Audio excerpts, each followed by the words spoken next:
एक लालची सौदागर अपने ऊंट पर जरूरत से ज्यादा बोझ लादकर तिजारत के लिए निकल पड़ा। चलते चलते ज्यादा बोझ की वजह से ऊंट की चाल सुस्त पड़ गई और वो थक कर जमीन पर बैठ गया। ये देखकर सौदागर को गुस्सा आ गया। उसने एक डंडा उठाया और ऊंट को मारना शुरू कर दिया। ऊंट की आंखों से आंसू बहने लगे, लेकिन वो खामोशी से सब कुछ बर्दाश्त करता रहा। कुछ देर बाद ऊंट आहिस्ता आहिस्ता उठा और लड़खड़ाते कदमों के साथ फिर चल पड़ा।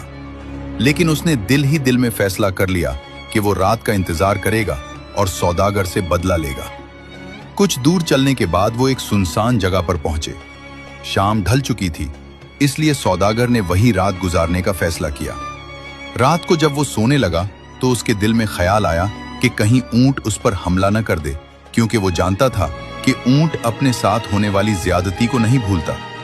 ये सोचकर उसने एक चाल चली। उसने अपने बिस्तर में पत्थर और झाड़ियां भर दी और ऊपर से कंबल ओढ़ लिया ताकि देखने वाले को लगे कि वो वहीं सो रहा है। फिर वो खुद थोड़ी दूर एक छोटे दरख्त पर चढ़कर चुपचाप बैठ गया। जब आधी रात हुई तो ऊंट आहिस्ता से उठा और सौदागर के बिस्तर के पास आया। अंधेरे में उसे यही लगा कि सौदागर वहीं सो रहा है। गुस्से से भरे ऊंट ने अपने भारी कदमों से बिस्तर को जोर जोर से रौंदना शुरू कर दिया। वो बार बार उसे कचलता रहा, यहां तक कि अंदर रखे पत्थर भी टूट गए। आखिरकार जब उसे यकीन हो गया कि उसने सौदागर को मार दिया है, तो वो आराम से वापस जा बैठा।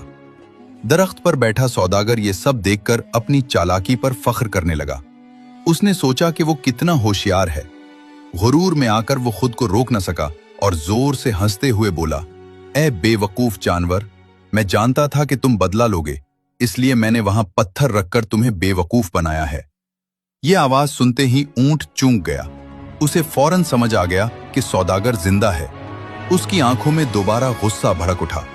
वो तेजी से दरख्त की तरफ दौड़ा और अपनी लंबी गर्दन से सौदागर के पांव पकड़कर उसे जोर से जमीन पर गिरा दिया।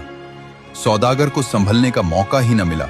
फिर ऊंट ने अपने भारी कदमों से उसे इतना कुचला कि चंद ही लम्हों में वो मर गया। जुल्म और गुरूर हमेशा इंसान को तबाही की तरफ ले जाते हैं, इसलिए दिल बड़ा रखो और दूसरों को माफ करना सीखो। फॉलो और रीपोस्ट।